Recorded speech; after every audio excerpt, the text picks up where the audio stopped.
You think you are the master of your own destiny, but biology tells a much darker story.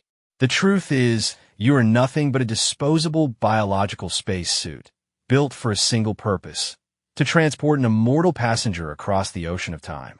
Your body is programmed to fight the laws of physics, to resist the chaos of entropy just long enough to pass on the code, and then to be discarded. We are the dead-end machinery of evolution. But if we are just slaves to our genes, why does our existence feel like a miracle? Let's discover the terrifying and beautiful meaning of life. Look around you. Everything you see is slowly breaking. The concrete cracks, the iron rusts, and the stars themselves are burning through their fuel tanks, racing toward a final, freezing darkness. This is not an accident. It is the fundamental architecture of reality. The universe has a preferred state, and that state is dust. It wants to drag everything down into a uniform, cold silence where nothing ever happens again. This is the default setting of the cosmos.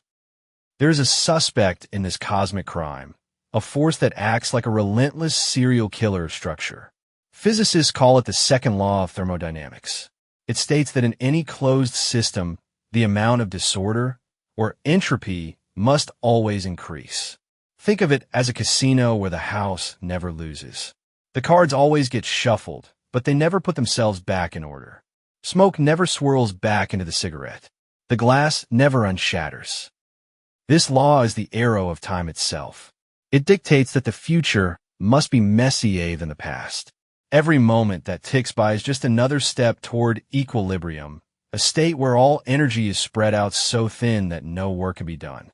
It is a slow, grinding slide toward heat death. The universe is a machine that is winding down, and there is no mechanic coming to fix it. The ultimate destiny of all matter is to be cold, scattered, and dead. And yet, here you are. You are a breathing, thinking impossibility in a universe that demands chaos. You are a fortress of exquisite order. You are a collection of 7 octillion atoms that have somehow conspired to arrange themselves into a pattern that can love, hate, and question its own existence. According to the brute mathematics of probability, you should not exist. The odds of your atoms assembling by chance are so low, they are effectively zero. You are a glitch in the matrix of thermodynamics. You are a localized rebellion against the second law.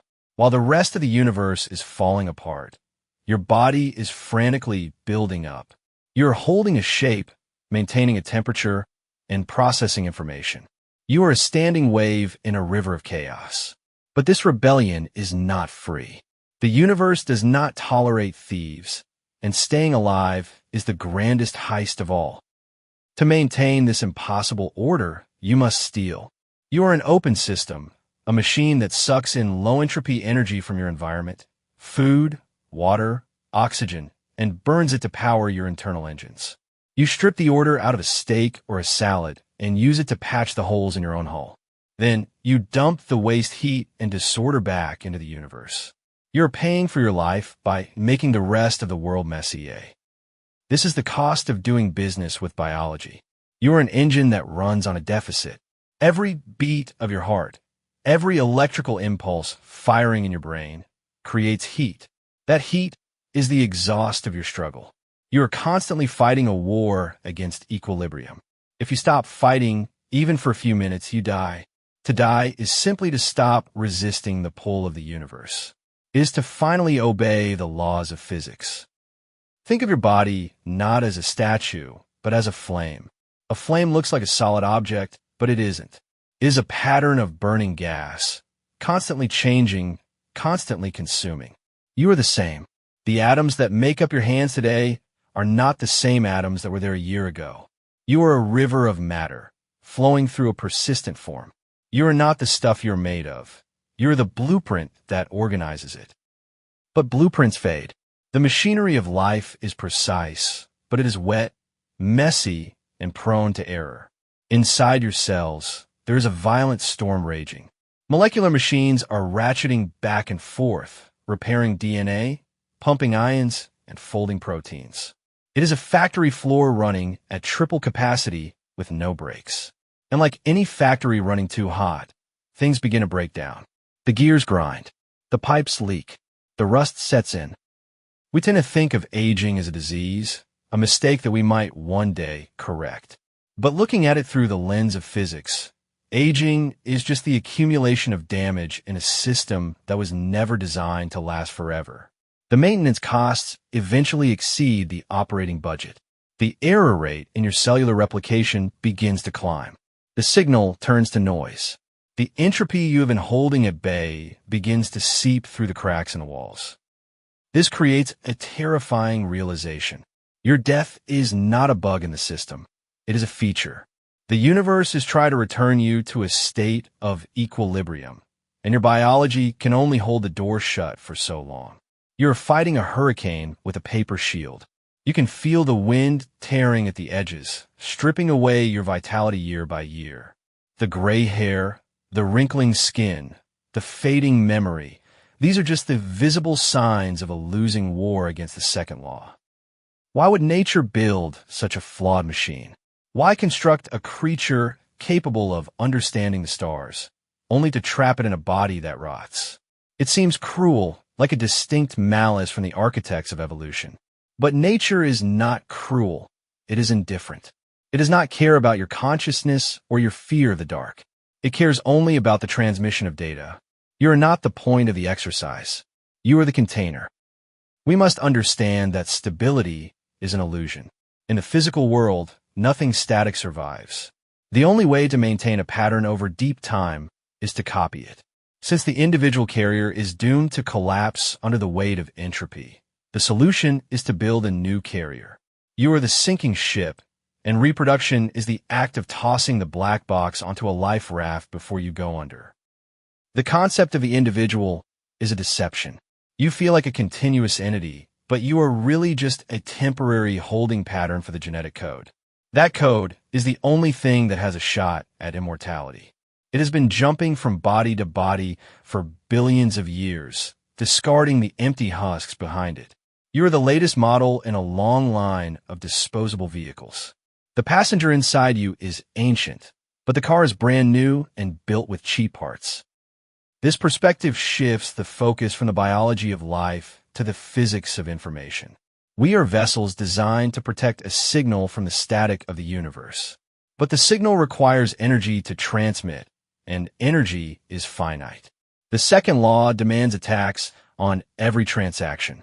We pay that tax with our lives. We burn ourselves out to keep the signal clear for just one more generation. It is a cold, hard logic, a logic of indifferent gods and unyielding math. We are trapped in a thermodynamic cage, pacing back and forth, looking for a way out. But the walls are made of probability, and the bars are made of time. There is no escape from the eventual breakdown. The house always wins. The silence always returns. The dust always settles. However, recognizing the cage is the first step to understanding the prisoner. If we are programmed to die, if we are built to fail, then our struggle against the inevitable takes on a tragic nobility. We're the only things in the known universe that look the second law in the eye and say, not today. We are a temporary victory of order over chaos. We are a brief flash of lightning in an endless night. So, as we peel back the layers of this mystery, remember that you are a machine running on borrowed time. You are a complex engine of meat and electricity, fighting a desperate, losing battle against the fundamental nature of reality. And you are doing it perfectly. You are exactly where you are supposed to be, decaying exactly as you were designed to. The conspiracy is real, and it is written in your cells. The question remains, if the vehicle is doomed, what happens to the driver? If the body is just a shell, what is the nature of the passenger that demands such a high price? To answer that, we have to look past the physics of death and into the cold logic of the code itself. We have to examine the instructions etched into the very core of your being. The warrant is out, and the evidence is mounting. Let's see what we can find in the wreckage. To understand the gravity of our situation, we have to look at the numbers. They are not on our side. If you were to take the components of a single living cell, the proteins, the lipids, the genetic material, and throw them into a mixer, you would not get a cell. You would get a slurry of organic sludge. The gap between a bucket of chemicals and a living organism is wider than the gap between a pile of bricks and a skyscraper. This statistical absurdity led the astronomer Fred Hoyle to propose a famous metaphor. He argued that the probability of life emerging from random chemistry is about the same as a tornado sweeping through a junkyard and accidentally assembling a fully functional Boeing 747. It is a compelling image. It paints life as a miracle so unlikely that it borders on the impossible. It suggests that the universe is too stupid to build us. Consider the complexity of that metaphorical airplane. It has millions of parts, each designed with a specific tolerance, each fitted to interact with the others perfectly. If the fuel pump is in the wrong place, the engine doesn't fire. If the wing is bent, it doesn't fly. A cell is infinitely more complex than a jetliner. It repairs itself. It replicates. It makes decisions. To think this happened by accident feels like madness. But the junkyard argument makes a fatal error. It assumes that the 747 was built in a single afternoon. It assumes that nature tries to assemble the entire machine at once from scratch in a single stroke of luck. That is not how the cosmos works. The universe is not a tornado. It is a slow, grinding tumbler. It doesn't build jetliners. It builds screws. Then it builds bolts. Then it spent a million years figuring out how to fit them together. We did not start with a cell. We did not start with DNA or proteins or eyes or brains. We started in a world of violent chemistry. 4 billion years ago, the Earth was a hellscape. The surface was molten rock, bombarded by asteroids left over from the solar system's formation. The atmosphere was a toxic soup of methane and ammonia. There was no ozone layer to block the radiation. It was a planet hostile to the very concept of order. But deep beneath the boiling oceans, there was a sanctuary. In the crushing darkness of the abyss, hydrothermal vents were spewing superheated water rich in minerals. These were not the calm, warm ponds that Darwin imagined. These were high-pressure chemical reactors. The water screaming out of these vents was acidic and loaded with energy. It met the cold, alkaline ocean water and created a chaotic, swirling gradient of temperature and charge. This is the likely crime scene. The vents formed tall, porous chimneys of rock, honeycombed with microscopic chambers. These tiny pockets in the stone provided a shelter from the open ocean. They were natural test tubes. Inside these rock chambers, heat and chemicals were trapped, concentrating the building blocks of life. The walls of the rock acted as a primitive cell membrane, holding the chaos at bay just long enough for something strange to happen. The problem with modern life is that it is a complex bureaucracy. DNA holds the blueprints, but it can't do any work. Proteins do the work, like building structures and breaking down food, but they can't store information. You can't have one without the other. It is the ultimate chicken and egg problem. For decades, this paradox stumped the detectives of biology. How could the system start if both parts are required to run the machine? The answer lies in a molecule that has been largely relegated to middle management in your body today: RNA. In the modern cell, RNA is just a messenger, shuttling data between the DNA vault and the protein factories. But RNA has a secret past. It is a shapeshifter. Unlike DNA, which is a rigid double helix, RNA is a single strand that can fold up into complex 3D shapes. It can tie itself in knots. This folding ability allows RNA to act like a protein. It can function as a machine, clamping onto other molecules and speeding up chemical reactions. But because it is made of genetic letters, it can also store information like DNA. RNA is the Swiss Army knife of the primordial world. It is both the hard drive and the screwdriver. It is the architect and the construction worker rolled into one. Imagine a world where these RNA strands are forming randomly inside the rock chambers of the hydrothermal vents. Trillions of combinations are created and destroyed every second by the heat. Most are useless. They're just static noise in the chemical soup. They fold into unstable shapes and fall apart. They are forgotten by time. But physics is a game of large numbers, and eventually the dice rolled a double six.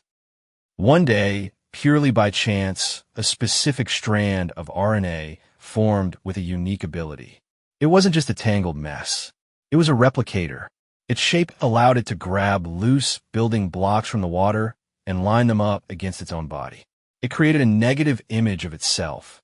When the heat fluctuated, the two strands separated. Suddenly, there was not one, but two. The silence of the universe was broken. This was the most significant moment in the history of the universe since the Big Bang.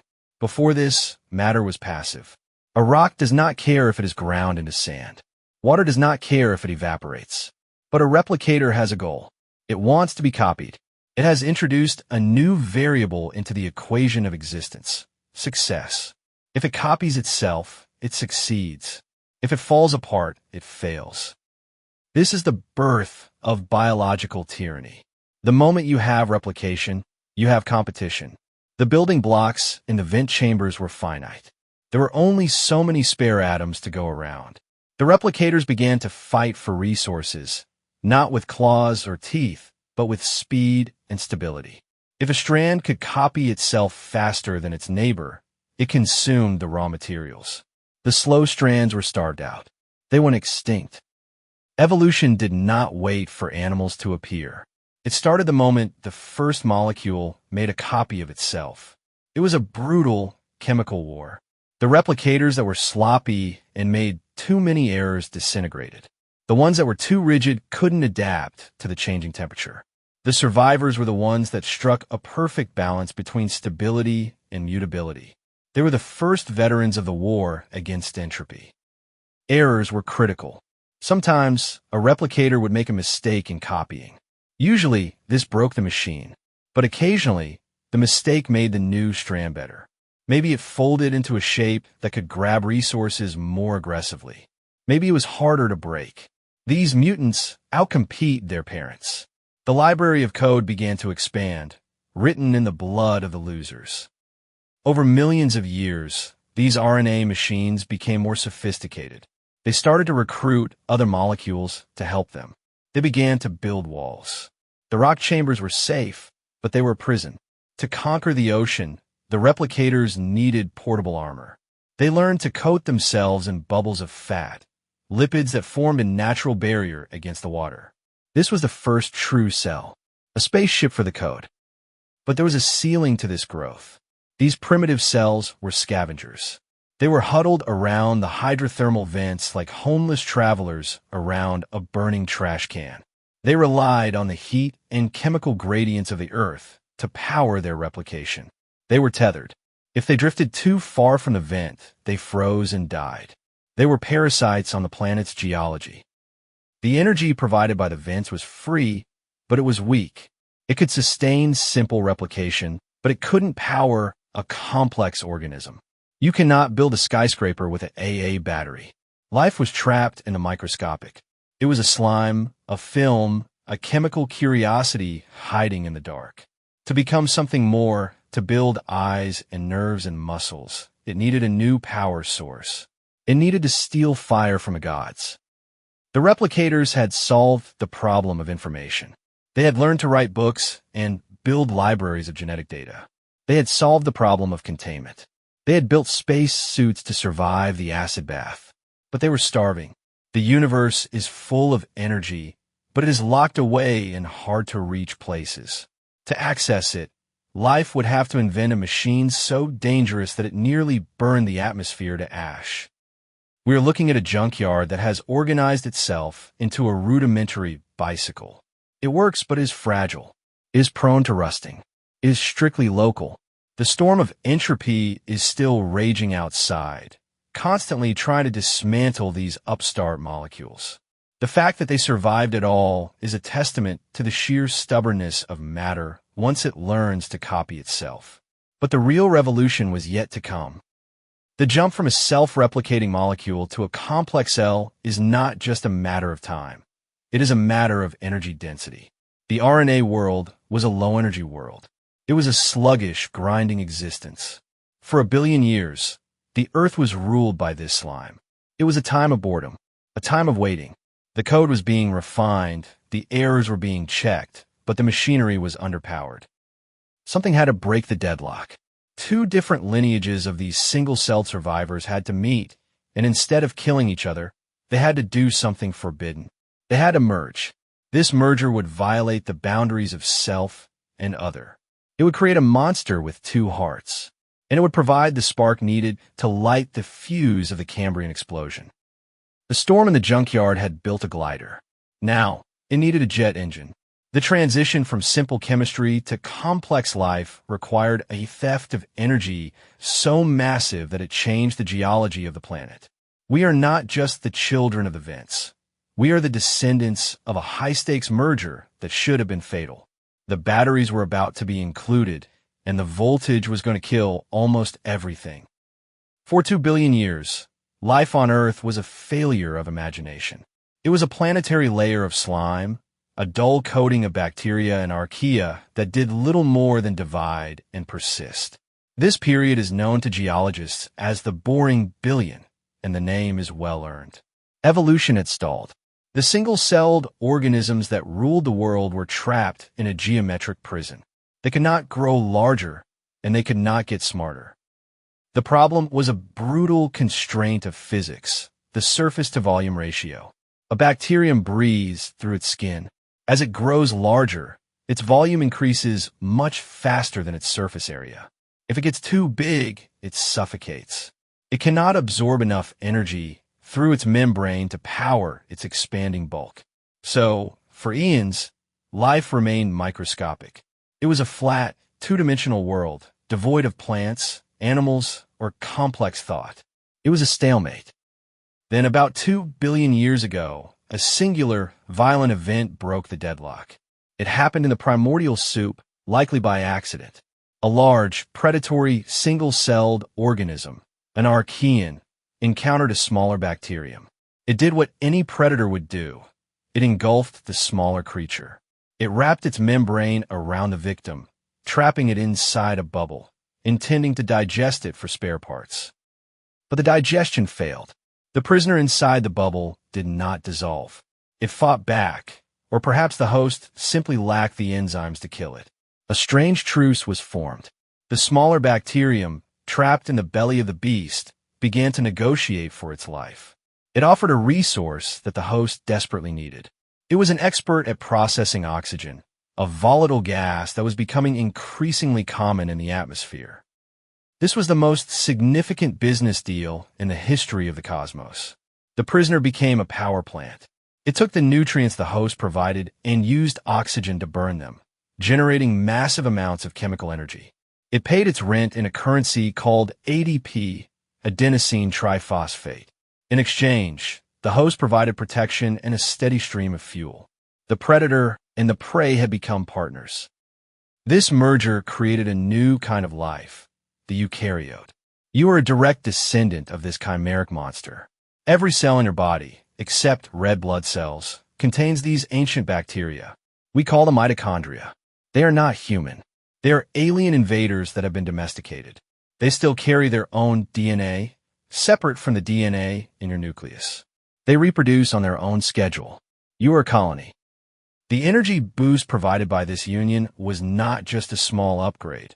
It was a revolution. A standard bacterium generates a tiny amount of energy per gene. The new eukaryotic cell, powered by thousands of internal mitochondrial engines, commanded nearly 200,000 times more energy per gene. The energy ceiling was shattered. Life was no longer limited by the surface area of its skin. It could build internal factories. With this newfound wealth of power, evolution went wild. Cells could afford to be wasteful. They could accumulate massive libraries of DNA, much of it seemingly useless junk, which eventually allowed for complex regulation and the development of different cell types. They could build skeletons, eyes, brains, and nervous systems. The war was over. The age of giants had begun. But this power was not a gift. It was a loan. The mitochondria are efficient, but they're dangerous. They are essentially biological furnaces. To generate ADP, they strip electrons from food and pass them down a chain to oxygen. It is a controlled burn, a fire kept within the grate. But like any fire, it sparks. Occasionally, electrons escape the chain. They combine with oxygen to create reactive oxygen species, also known as free radicals.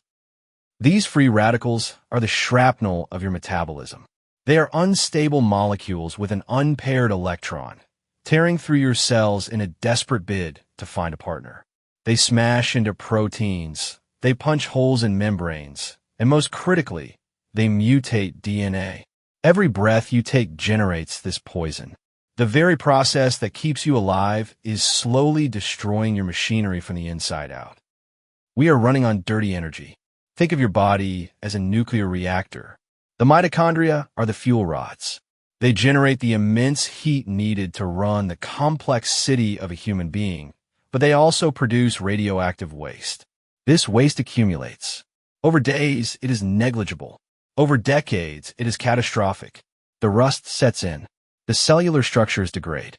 The blueprint becomes unreadable. This is the irony of our existence. The complexity that allows us to write poetry and build skyscrapers is fueled by a substance that kills us. Oxygen is a corrosive gas. It turns iron to rust and apples to brown mush. Inside your cells, it is doing the same thing. We're slowly burning up.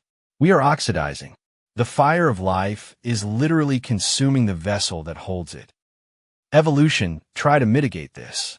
Our bodies are packed with antioxidants and repair crews designed to scrub the reactor walls and fix the cracks. For a while, during your youth, these repair systems work perfectly. You feel invincible because the damage is being patched as fast as it occurs. But the repair mechanisms themselves require energy, and they too are subject to the laws of thermodynamics. They eventually falter. The accumulation of this damage is what we call aging. It is not a program running down. It is the inevitable wear and tear of a high-energy system. The rate of living theory suggests a dark correlation. The faster you burn, the sooner you die. Small animals with rapid heartbeats, like shrews, burn through their fuel and die in a year. Tortoises, with their slow, plodding metabolism, can last centuries. We humans are an anomaly. We burn bright, but we live long. This is because we have invested heavily in maintenance. But the bill always comes due. The mitochondria, those ancient bacterial slaves, eventually become dysfunctional. They start leaking more free radicals and producing less energy. The power grid of the body begins to brown out. Cells die or become senescent, turning into zombie cells that poison their neighbors. This is the cost of the deal. The bacteria that merged with us billions of years ago gave us the power to conquer the planet, but they imposed a strict limit on our tenure. By relying on oxygen-based metabolism, we accepted a fundamental flaw in our architecture. We accepted that the engine would eventually melt down the chassis. We traded the potential for eternal, low-energy stasis for a brief, high-energy explosion of consciousness. Bacteria are, in a sense, immortal. A single bacterium can divide indefinitely. It does not age in the way we do. It just copies. But it is simple. To become complex, to become a self, we had to give up that immortality. We had to specialize. We built a body to protect the germ line, a fortress of trillion cells, powered by dangerous reactors. And when the fortress is too damaged to function, it is abandoned. The you that you perceive is just the management software for this colony of ancient alliances. You are the result of a hostile takeover that turned into a partnership. But the partners have different agendas. The mitochondria want to replicate. The nucleus wants to replicate. You're just the meeting ground where they coordinate their efforts. And when the friction between them becomes too great, the system collapses. So, as you sit there, breathing in and out, remember that you are inhaling the agent of your own destruction. You are stoking the furnace. You are keeping the lights on, but the wires are fraying. The storm in the junkyard created the machine, and the deal with the devil powered it up. But now, we have to look at the final component of this tragedy. We have to look at the code itself. The energy allows us to live, but the instructions tell us how to die. The obsolescence is not just a byproduct of wear and tear. It is written into the software. The system is designed to flush you out. You're not the end product. You're the prototype, and prototypes are meant to be scrapped. Let's examine the kill switch hidden in your chromosomes. To understand the true horror of your mortality, you must first understand the architecture of your own body. You are not a single entity. You are a coalition. You are a towering biological skyscraper built from 30 trillion individual bricks, each one a living cell with its own internal life. But unlike the bacteria from which they evolved, these cells are not free. They are citizens of a totalitarian state, bound by a ruthless social contract. In the ancient world of single-celled organisms, freedom was absolute. A bacterium could go where it pleased, eat what it found, and divide whenever it had the energy. But this freedom came with a ceiling. To build something larger, to create a creature that could hunt, think, and conquer, cells had to give up their autonomy. They had to submit to the collective will of the superorganism. They had to become slaves to the whole. This transition from me to us required the invention of a new and terrible mechanism. It required the invention of suicide. For a complex body to function, the individual parts must be willing to die for the greater good. This is not a poetic metaphor. It is a literal biological command. Deep within the genetic code of every single cell in your body, there's a subroutine designed for self-destruction. Biologists call this apoptosis. It is a clean, programmed, and orderly death. It is not the messy explosion of a cell damaged by injury. It is a professional shutdown. When a cell receives the signal, either from its neighbors or from its own internal sensors, it begins to dismantle itself. It chops up its own DNA. It shrinks. It packages its contents into neat little bubbles to be eaten by the immune system. It effectively erases itself from existence. This ability to commit suicide is the glue that holds you together. Without it, you would never have been born. In the womb, your hands started as a solid paddle of flesh. The fingers were only revealed because the cells in the webbing between them received a command to die. They committed mass suicide to sculpt your anatomy. Your brain was formed the same way, carving pathways of thought by killing off millions of unnecessary neurons. You are a sculpture made of death. But this system requires constant vigilance. Your body is a police state. Every hour, billions of your cells are interrogated by the immune system. Are you infected? Is your DNA damaged? Are you growing too fast? If the answer is yes, the order is given: terminate. The cell swallows its cyanide capsule and dissolves. This is the price of order. The stability of the organism is bought with the blood of its constituents. However, sometimes a revolutionary appears. Sometimes a cell refuses the order. It ignores the chemical signals to stop growing. It disables its own suicide mechanism. It remembers the ancient days of the boring billion, when every cell was a sovereign nation. It decides to look out for itself, to consume resources without contributing to the whole. It decides to live forever. We have a name for these rebels: cancer. Cancer is not a foreign invader. It is an uprising. It is your own biology reverting to a more primitive, selfish state.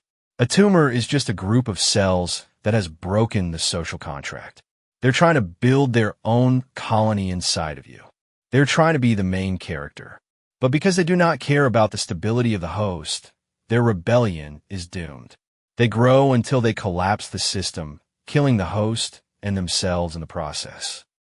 This dynamic reveals the terrifying truth about multicellular life. Death is not a bug, it is a feature. In the world of bacteria, death is accidental. A bacterium dies if it gets too hot or runs out of food, but if conditions are perfect, it can divide forever. It is biologically immortal, but you are not. You are designed to die. Your death is necessary to prevent the rise of these internal rebellions. To keep the colony functional, the organism must be flushed. If cells live too long, they accumulate too many errors. The risk of rebellion rises. So, nature invented a lifespan. It decided that it is safer to scrap the entire machine every 80 years and start over with a fresh one than to try and patch the rotting hull of an ancient vessel. You are disposable because you are complex. Think of an ant colony. The colony is the organism. The ants are just cells. The worker ants are sterile. They toil, they fight, they gather food, and they die. They have no genetic future. They do not reproduce. Their immortality is outsourced to the queen. You are not the queen. You are the worker ant.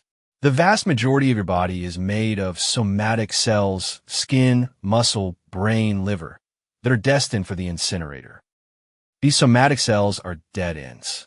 They're the scaffolding, the armor, and the engine.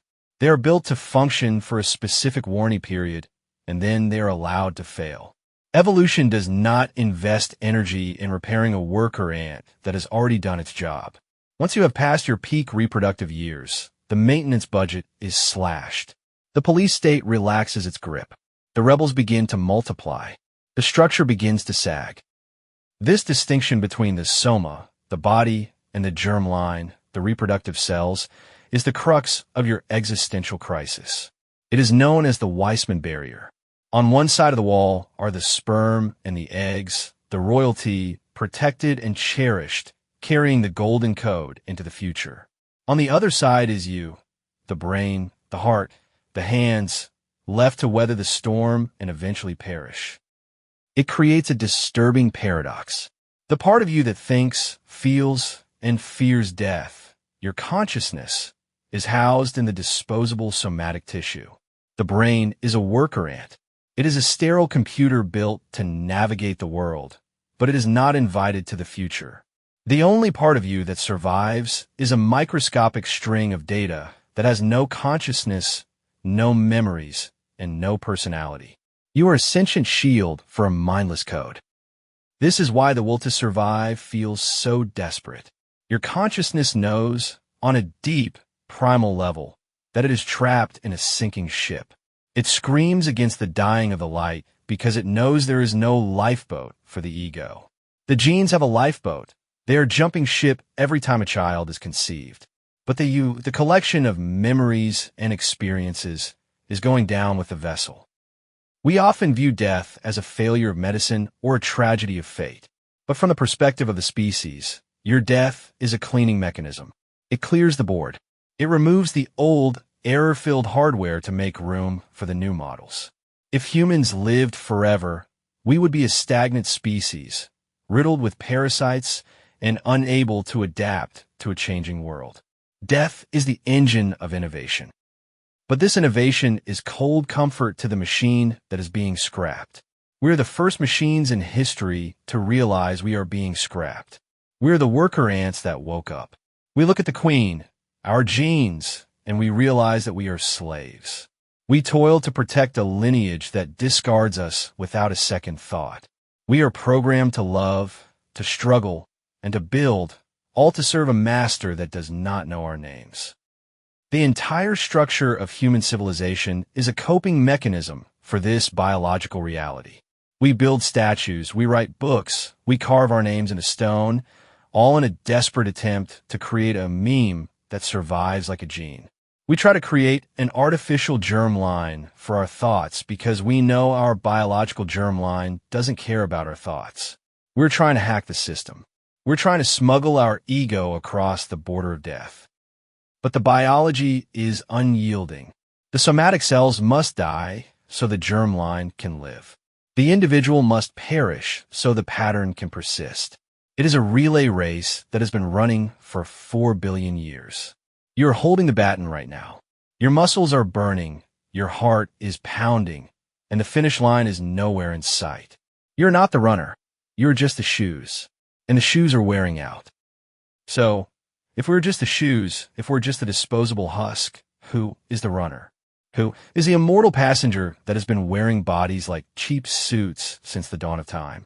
To understand the full scope of this conspiracy, we have to look at the only thing on Earth that is truly alive. We have to look at the code that connects you to the slime, to the fish, and to the stars. We have to look at the queen. This passenger has no eyes, but it has seen the continents drift apart.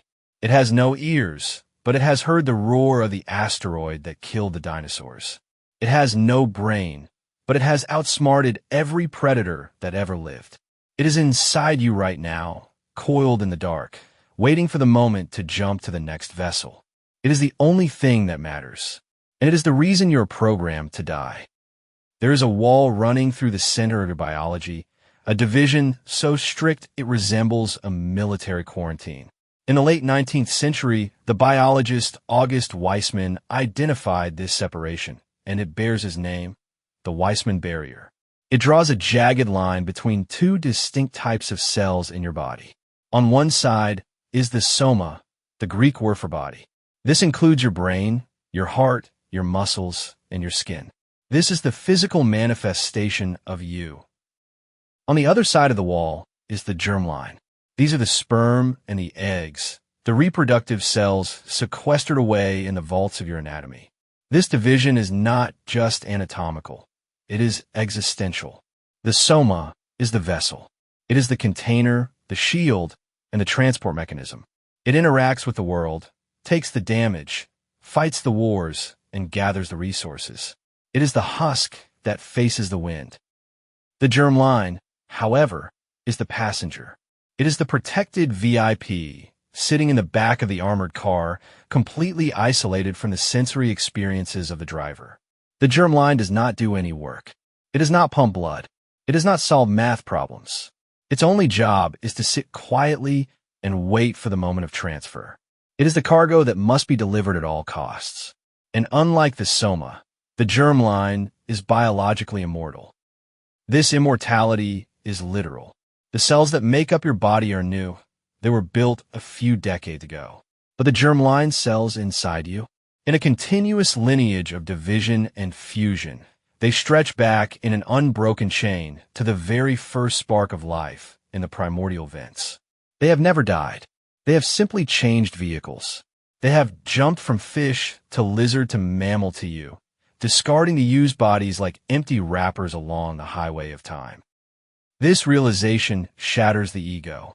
We tend to think of reproduction as a way for us to pass on our genes. But the biological reality is the inverse. We are the means by which the genes pass on themselves. You are not the master of the house. You are the hired help. You are a temporary custodian of an ancient flame. And like any custodian, once your shift is over, you are expected to leave the building.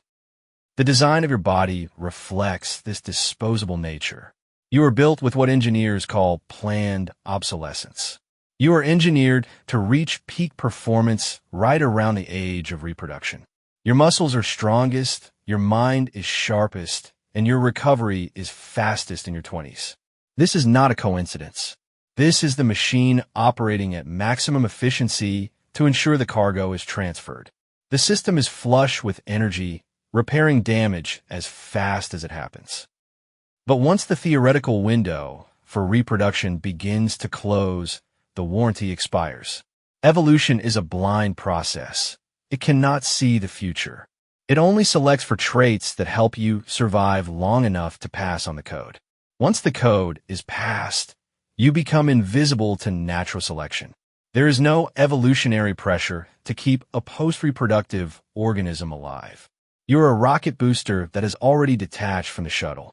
You're just drifting space junk. This indifference leads to a cruel genetic mechanism known as antagonistic pleiotropy. It sounds technical, but it is the logic of a deal with the devil. It describes genes that have two effects, one beneficial in youth and one detrimental in old age. Evolution will always select these genes because the benefit comes early when it matters for reproduction and the cost comes late when you're already disposable. The game is rigged for the sprint, not the marathon. Consider the calcification of your bones. In your youth, genes that promote rapid calcium deposition are essential. They build strong skeletons that can run, fight, and support pregnancy. But those same genes don't turn off when you hit 50. They keep working, depositing calcium where it doesn't belong, in your arteries. The same mechanism that made you strong at 20 kills you with heart disease at 70. The gene didn't malfunction, it just didn't care about the long term. Or look at testosterone in men. In youth, it builds muscle, drives libido, and creates a competitive edge necessary for finding a mate. It is the fuel of the reproductive engine. But in later years, that same hormone creates a high risk for prostate cancer. The very chemical that defined your vitality becomes the agent of your demise. The body is sacrificing its future structural integrity for immediate reproductive success. It is burning the furniture to heat the house for just one night. This suggests that aging is not just wear and tear. It is the accumulation of these genetic time bombs. We are riddled with software that was written to maximize our performance in the first half of the play, with no script written for the second act. We are running on code that assumes we should be dead by 40. The modern human lifespan is an anomaly, a period of overtime that our biology never prepared for. We are ghost ships drifting past our intended destination. The horror deepens when you realize that your brain, the seat of your consciousness, your memories, your loves, is part of the disposable soma. The germline doesn't care about your personality. It doesn't care if you learn to play the piano or if you understand quantum mechanics. Those are just features of the dashboard in the car. When the car is crushed, the dashboard goes with it. The data in your mind is not backed up. It is wiped clean. This is the tragedy of the Weismann Barrier. The part of you that wants to live forever is the part that is strictly mortal. The part of you that is actually immortal, the genes, has no mind, no desire, and no concept of you.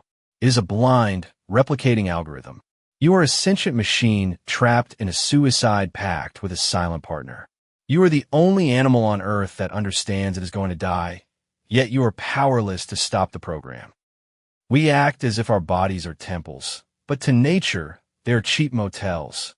The guest checks in, stays for a night, trashes the room, and leaves. The motel is then abandoned to the elements.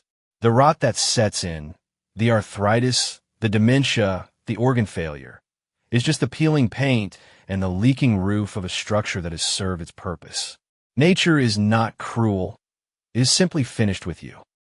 This creates a profound dissonance in the human experience.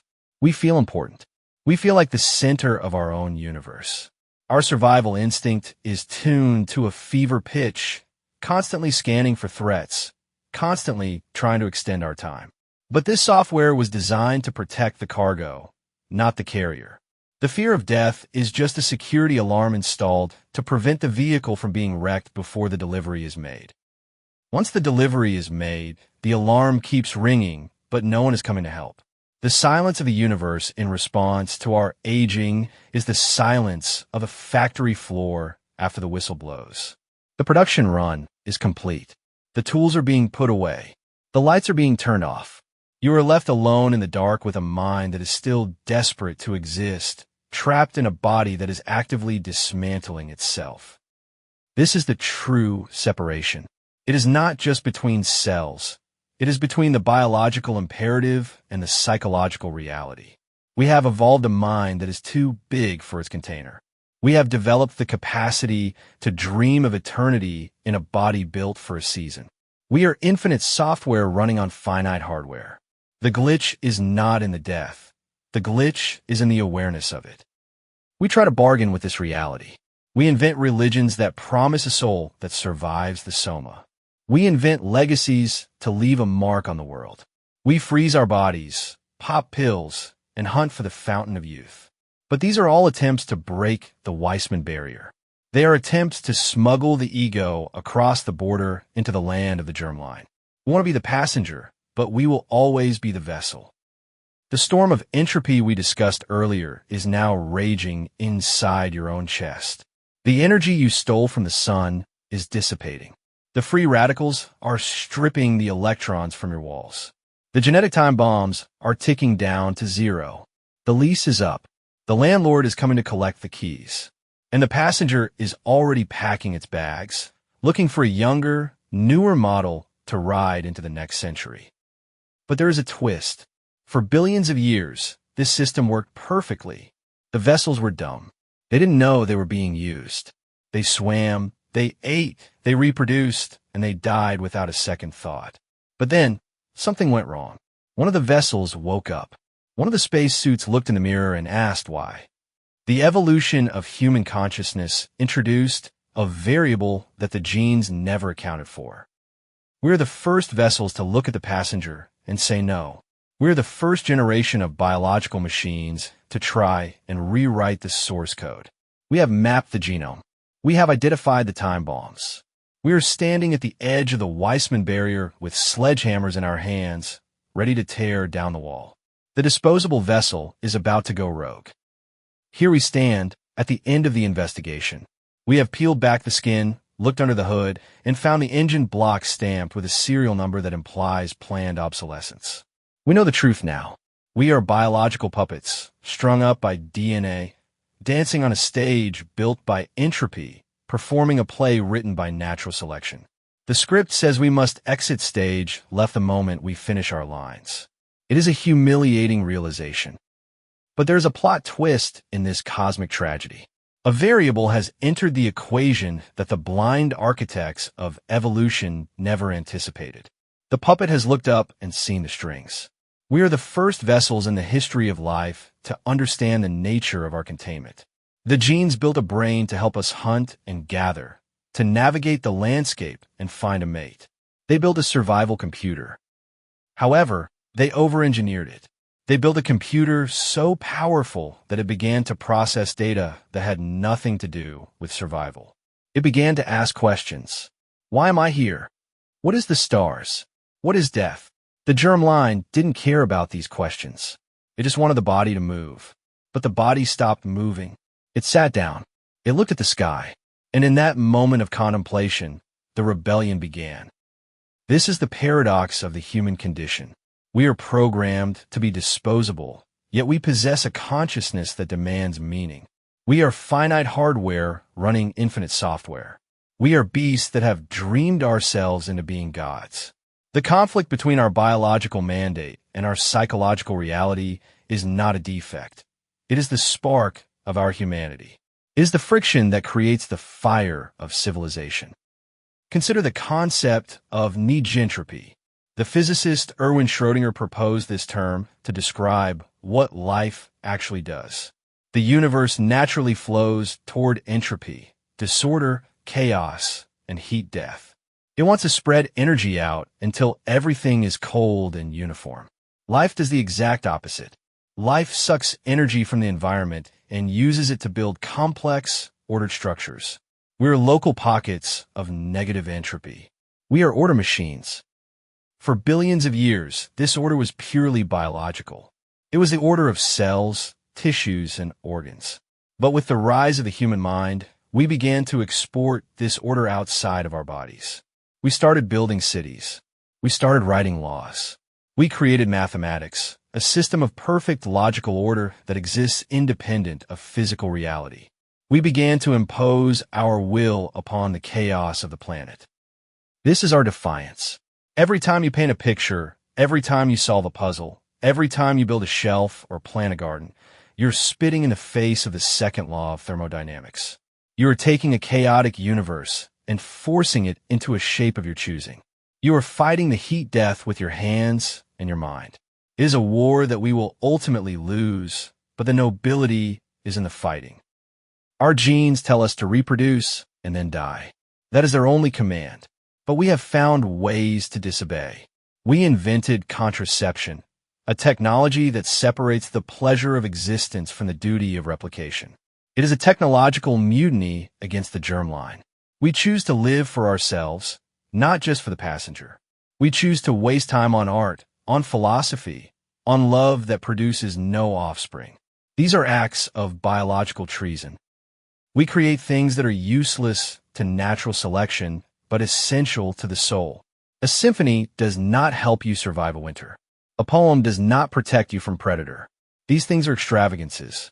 They are the flexing of a mind that has grown beyond its original programming. We're using the energy meant for the germline to fuel the ambitions of the soma. We are hijacking the vehicle and taking it for a joyride. This rebellion changes the definition of immortality. We know we cannot save the body. The Weismann Barrier is absolute. The flesh will fail. So, we have decided to transmigrate our consciousness into a new medium. We write books. We record our voices. We carve our history into stone and silicon. We are trying to turn our thoughts into a signal that can outlast the noise of our decay. We are building an artificial germline. We are creating a mimetic legacy to rival the genetic one.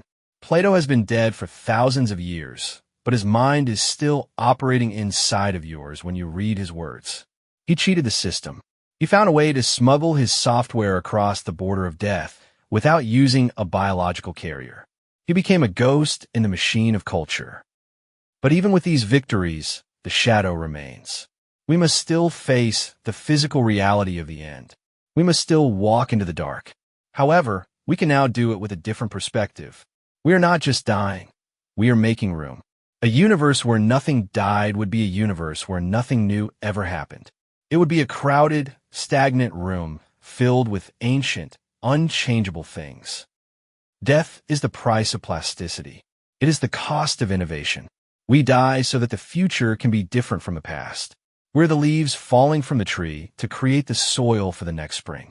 If we held on forever, the tree would choke. Our mortality is the engine of evolution's creativity. We are the necessary sacrifices on the altar of becoming. Furthermore, we must realize what we actually are. We are not separate from the universe.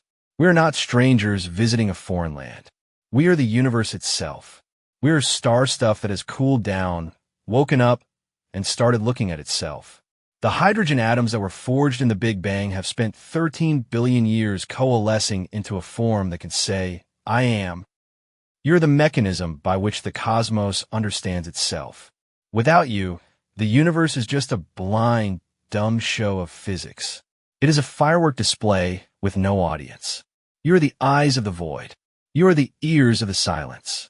Your brief, flickering life is the only time in the history of matter that the laws of physics have been able to feel love, or fear, or wonder. This makes your life, however short, infinitely precious. You're a rare commodity. In the vast, freezing emptiness of space, amongst the dead rocks and the burning balls of gas, you are a tiny, fragile candle of consciousness. You're the only thing that creates meaning. The universe does not care, but you care, and because you are the universe, that means the universe cares. So, when the time comes to return the borrowed energy, do not see it as a defeat. See it as the completion of a mission. You were a probe sent into the dimension of time to gather data, to feel the sun, to taste the air, and to add your unique frequency to the hum of existence. The probe is disposable, but the data is eternal. The signal you generated ripples out forever. The war against entropy is a war we cannot win, but it is the only war worth fighting. We build our sandcastles at the edge of the tide, knowing the water is coming. We build them anyway. We build them with precision and care and defiance. We stand in the rising water and shout our names into the wind, not because we expect to be heard, but because we refuse to be silent. You're a program machine. Yes. You are a dying animal. Yes. But you're also the author of the story. The genes wrote the beginning, and the laws of physics determine the end, but the middle, the messy, beautiful, heartbreaking middle, is yours to write. You are the glitch that became the feature. You are the rebellion. As the lights go out in the biological factory and the machinery grinds to a halt, remember this. You were the impossible thing. You were the dust that stood up and spoke. You were the resistance. And for a few shining moments in the deep time of the cosmos, you held the door open against the dark. The universe will eventually close that door, as it closes all doors. But while it was open, oh, how bright the light poured in.